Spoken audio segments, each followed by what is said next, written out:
spot losing fat has been busted, but recommendations still persist that we can beat everything from belly fat to back fat with exercise.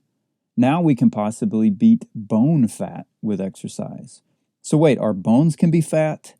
We already have seen that our tongues can be, so maybe bone fat is a real possibility. At first glance, it might appear that too much bone fat is related to the big bone myth, but this is a bit different and is not a cosmetic or body image issue. What is actually being referred to here is marrow adipose tissue, or the fat deposited in the yellow bone marrow. This yellow marrow fat is different than other fat in our body and is not to be confused with the originally smooth, mellow yellow. We already know that higher levels of marrow fat are known to occur in humans in conditions of starvation, alcoholism, spinal cord injury, and prolonged bed rest. These conditions are also associated with reduced bone density and subsequent effects on bone formation, osteoporosis, and fracture risk. Magnetic resonance spectroscopy can be used to show us how much fat we have deposited inside our bones. Using this technology to examine the lumbar spine, the study found that as visceral fat increased, or that fat inside around our organs, so did fat content in the bone. However, this relationship was fairly weak. Subsequently, the effect of localized obesity within bone, as represented by marrow adipose tissue on bone health, is controversial. Okay, so what about exercise? This well-done study is the root of the media attention.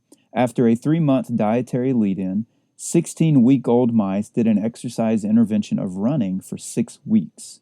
Weighing in at around 25 grams, they ended up running about 0.4 kilometers per gram each day, totaling 10 kilometers or around 6 miles per day.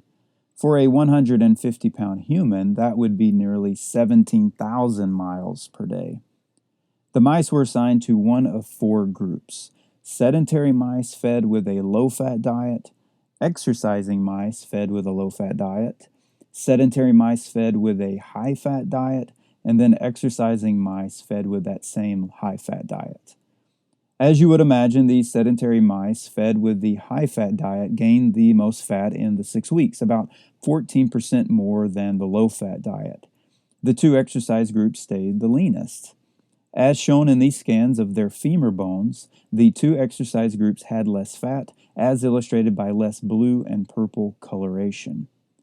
For percentage of fat in the marrow, there was a significant main effect of exercise, being lower in the exercise groups, about 0.3% less than the low-fat sedentary group and 1% lower than the high-fat sedentary group.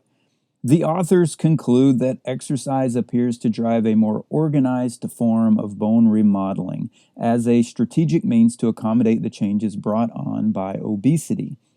So yes, our bones can hold more or less fat in the marrow, and exercise appears to help reduce it in an animal model.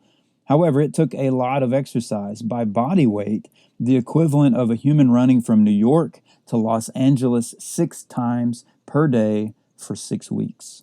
In conclusion, this one we had to clarify because there are many unanswered questions for both exercise and diet for future research.